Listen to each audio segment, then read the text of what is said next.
What is up, nerd and nerdettes of the interwebs? It's Mr. Brady Jones back again, and by my side as always, Senor Adam. Yep. Today we are going to continue our Best of the Best tournament series after a long break. It's been a very long time. Technical issues are just terrible. Adam's doing the editing now, so I think his computer's working better than mine on the editing front. So yeah, we're going to try this again and hopefully be able to get through this eventually. Our first matchup for round 2 is going to be... Our first matchup for round 2 is going to be Captain America Civil War, which I will be arguing for, versus Avengers Age of Ultron, which you will be arguing for. And if you're not familiar with the system we've used for these debates, then the higher seed will be going first, so that'll be Brady. We will start off with 30 seconds of an opening statement, then we will have 2 minutes for our main argument, a 1 minute rebuttal time, and then a 30-second closing statement. So higher seed goes first, so that'll be Brady, and let's get started. Alright, your 30-second opening statement begins now. Alright, Captain America Civil War is a better movie than Avengers Age of Ultron because, first of all, it has more characters, but also has those characters still being able to be cared about and also adding new characters that you also care about. It also does an interesting thing with the villain of the movie. I'm not talking about Zemo, I'm talking about the real villain of the movie.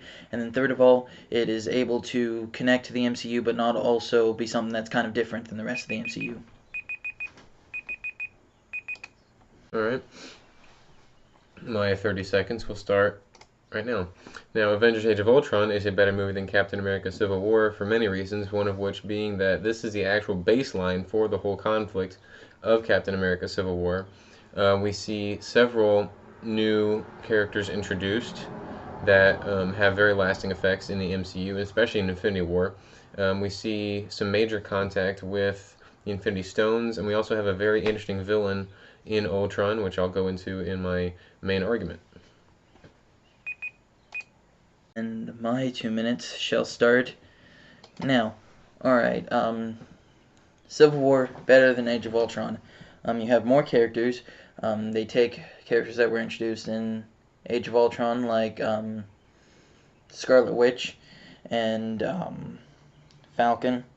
Well, I guess he was Captain America, the other Captain America, but characters that have just recently been introduced, and they have you still care about them even more than you did before, and they also introduce Spider-Man and have you care about him, and which they didn't. There were more characters that they had you care about than they did in Age of Ultron.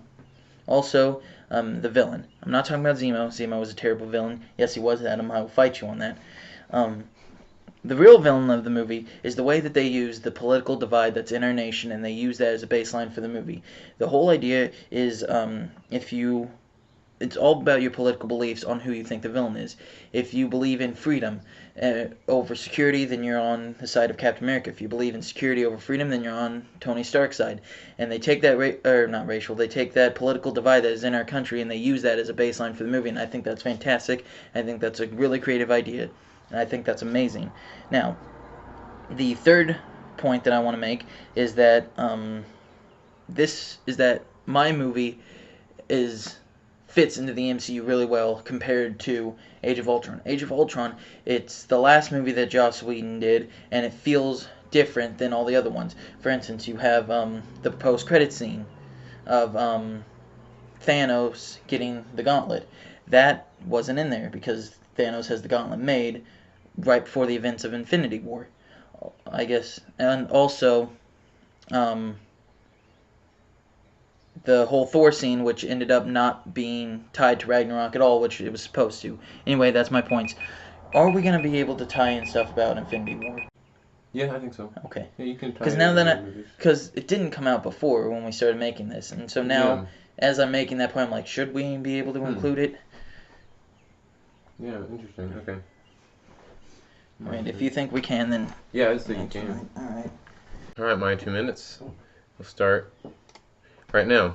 So, in Age of Ultron, we have the baseline for the conflict of Captain America's Civil War. The whole Sokovia Accords, the event of the attack on Sokovia, is in Avengers Age of Ultron, which is the big baseline of the Accords really starts the conflict of Civil War, but I think it also starts the conflict within Tony Stark, and it's a very interesting conflict because it also brings back to the interesting part of the villain Ultron is that really he is Tony Stark gone over the edge. That's all Ultron is, and that's a very interesting aspect of Tony Stark, in that he's really not that much different from the villain, and yet Ultron comes about from Tony Stark essentially giving up freedom for security. He's trying to make this army of robots for the use of good, so that the Avengers don't have to do everything. That is giving up some freedom for security.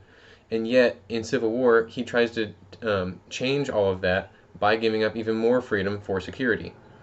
And ultimately, he's doing the exact same thing, just going even farther by just giving up more security. We also have the introduction of Scarlet Witch and Quicksilver and Vision. Vision plays a big part in the Infinity Wars and in the Infinity War. And by being really the first Avenger to have major contact with an actual Infinity Stone. Yeah, we have the Tesseract, we have the Ether, but they're really not established as Infinity Stones to the characters, and they don't really have any huge meaning later on. But yet in Age of Ultron, we have specific relation to the Infinity Stones, which once you hear that, then everyone's thinking, oh, Infinity Gauntlet or Infinity War, like Thanos. This is going to how they're going to start introducing Thanos. And I don't know, you have really cool action in it too. I don't know. I'm trying to use these last 3 seconds. Okay. Alright, now moving on to the 1 minute rebuttal time. My 1 minute starts now. Alright, you were talking about Tony and how the Age of Ultron really set up his turn or whatever, his character shift. I would argue that didn't happen in Age of Ultron and happened in the first Avengers and then continued through the effects of the PTSD that he had in Iron Man 3, and that your movie, that what made Tony Stark what he is didn't happen in your movie, it happened in the previous movies. And also, you saying that Tony was different in this movie than versus how he acted in Civil War. I think that strengthens my point of saying that Civil War is different, or Age of Ultron is less a part of the MCU that Civil War is, because Tony's character in Civil War has now, it's been a sensible character arc since Civil War to where we are now, and where you said it kind of stands out in the shift between the two, I argue that that strengthens my point about it being different. Thank you. So my 1 minute rebuttal starts right now. Alright, you say that it doesn't make much sense with Thanos having the Infinity Gauntlet at the end of the movie with the post-credit scene, and then it saying that he gets it right before Infinity War. You can accredit that to the confusing timeline. That may be a flaw in the Marvel Universe, but really we don't know when everything happens, and it is entirely possible that he has the Infinity Gauntlet there. Or what's also possible is that we see an Infinity Gauntlet in Thor Ragnarok. It is said that that's a fake, but that may be the one that Thanos has or had, and you could say that he just got the wrong one, or he intentionally left that there to make it seem like, oh, Thanos doesn't have the Infinity Gauntlet, so that's not a big issue. But then, oh, nope, got another one right here, and then basically kills everyone with it.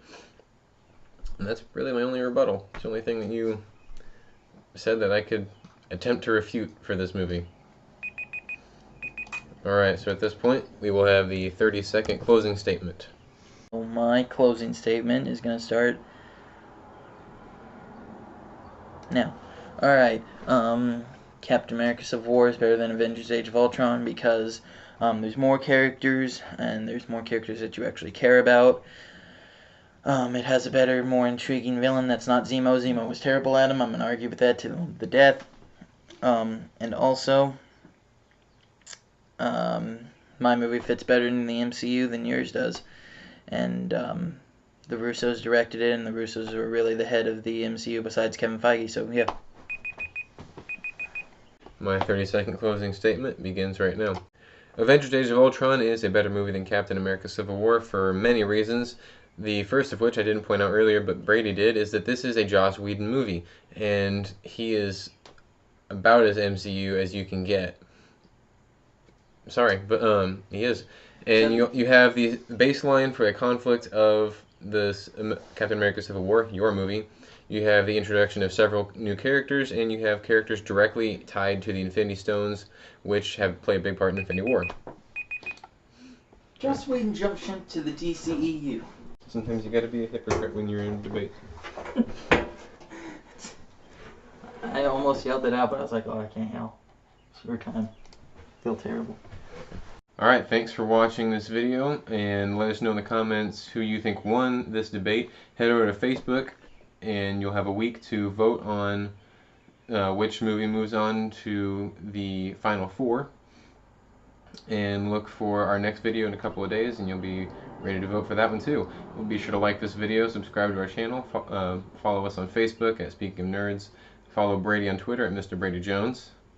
And as always, recommend the show to your family, your friends, and even your enemies. And until next time.